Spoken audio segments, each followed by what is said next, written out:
The floodgates, they are now open. The Platner campaign is now facing one leak after another. Every political instinct I personally have, my opinion, tells me most of these leaks, I would argue, that I believe they're likely probably coming from inside the Democratic Party. This is not a Republican dirty trick. I don't feel it.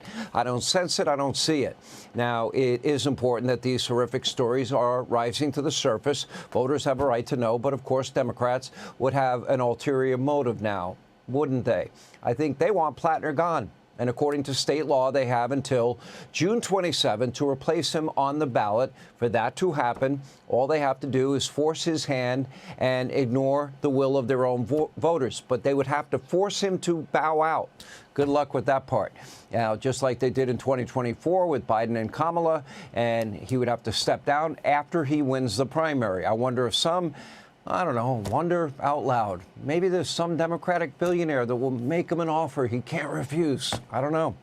So now top Democrats and members of the legacy media mob who once made excuses, let's see, for his Nazi tattoo, his horrible statements about women and rape, and, oh, that's right, about our troops and American heroes, and his purported, let's say, desire for sex acts and porta potties.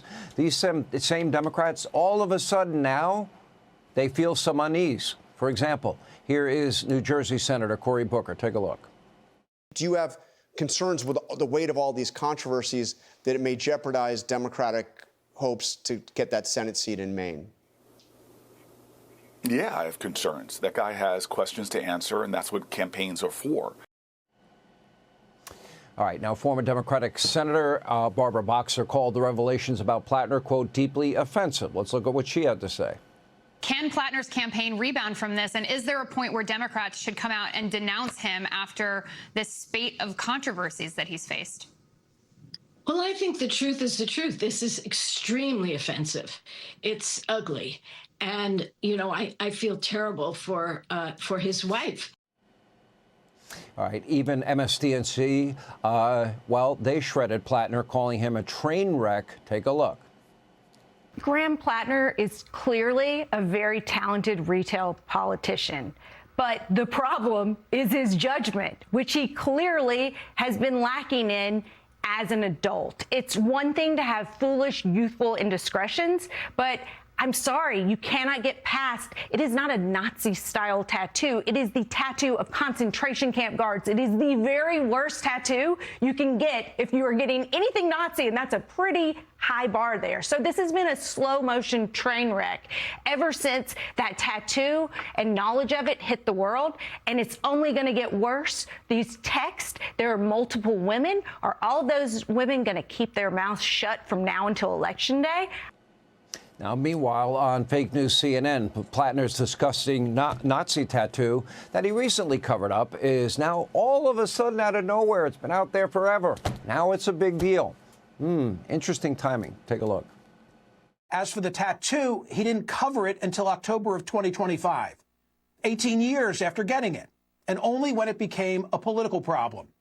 Think about that for a moment. 18 years of getting out of the shower, 18 years of looking into the mirror and seeing the Totenkopf.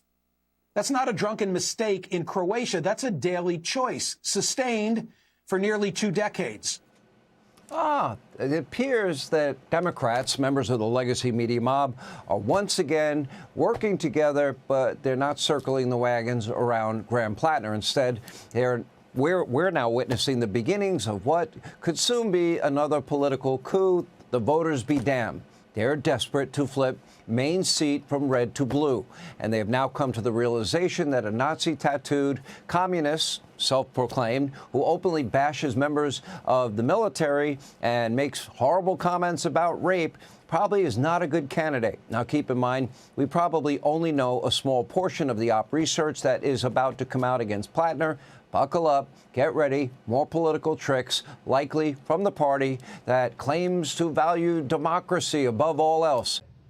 All right, thanks for watching. Check out my new podcast, Hanging Out with me, Sean Hannity. The big interviews, the debates you won't get anywhere else.